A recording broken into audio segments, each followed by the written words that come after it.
Welcome. I'm Greg Washington, President of Patients Unlimited Marketing Consultant. We're about to start must-know email contact skills for online shoppers. This is the follow-up to the last session, must-know phone selling skills for online shoppers. This is the third of a series of 4 trainings created to strengthen your ability to be more effective consultation makers in handling precision email responses. Your presenter for this training is Yvette Manard, who is a PUMC Senior Marketing Strategist. Yvette's passionate about emails and looks at email transactions through a lens of converting email communications into consultations or major procedures. We call her the email doctor because she can study email traffic and write prescriptions to make practices stronger and better consultation makers. Well, thank you very much, Greg, for that very kind introduction. The focus of my presentation is to discuss how to effectively respond to emails. I will be giving you information, or, as Greg said, a prescription that you can use to develop your own specific e-communication strategies that belong in your marketing plan. The information I will be covering provides you with techniques to improve your email conversion rate. Now, this is a statistic I'd like you to pay attention to, which is mobile phones, which we all know. We see everyone walking around with their phone in their hand, and that access is growing. Nearly 4 in 5 internet users worldwide are going online via mobile, which means they are using their phone or their devices to email you and also to use the click to call. So I want you to pay particular attention to this stat while we're going through my presentation. So anyone that knows me or has attended any of my presentations before know that I'm big on strategy and a plan. If you have a strategy, you're not going to agonize as much, hence our slogan, strategize, don't agonize.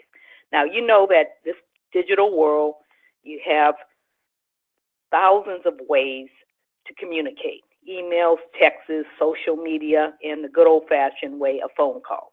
So we're going to talk about how do you have that as a strategy in your plan. How are you going to effectively communicate in order to engage the shopper and then reach them to conclusion to sell your service? So I've boiled this down to 5 common mistakes. And the first one is obvious, that you don't have a specific e-communication strategy.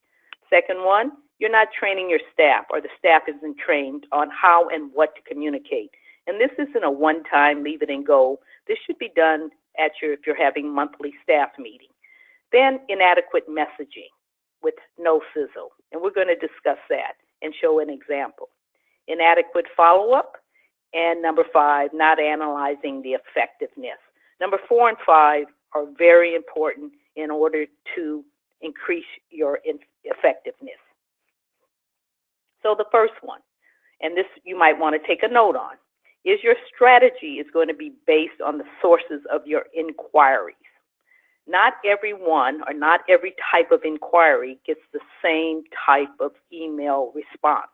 If it's a current patient of record that's making an inquiry, you can be far more familiar in tone in your email address. You can bring up something that they just recently had done for them, some personal information you know about them.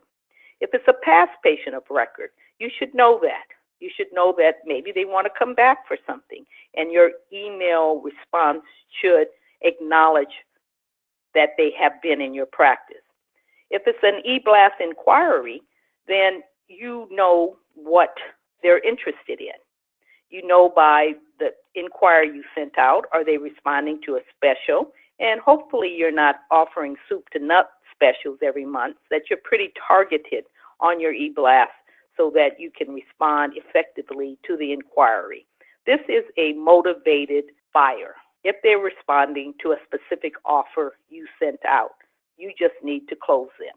A website inquiry, that may be done from an organic Google search where they found your website, they like something that's on your site, they ask for a specific service or procedure. You're going to respond directly to that. That is more of your shopper, and we will talk about that.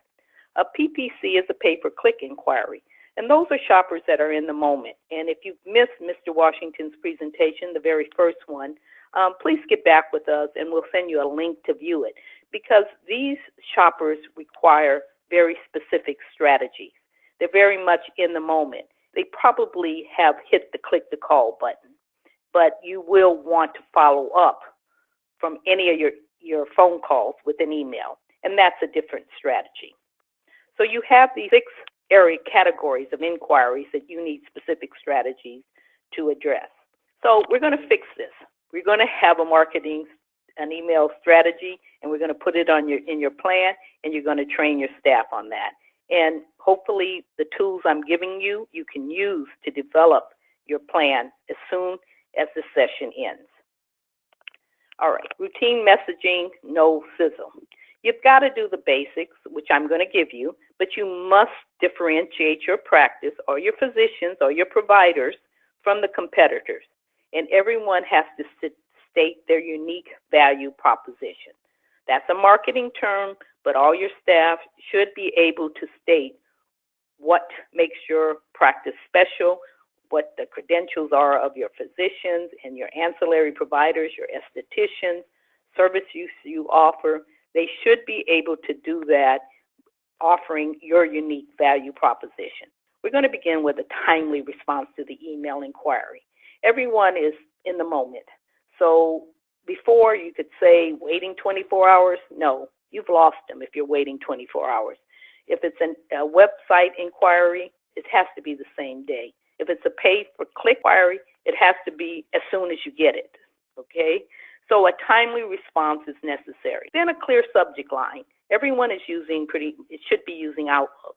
So you want to put in the subject line to remind the shopper or remind the inquirer what it is, who you are, and what are you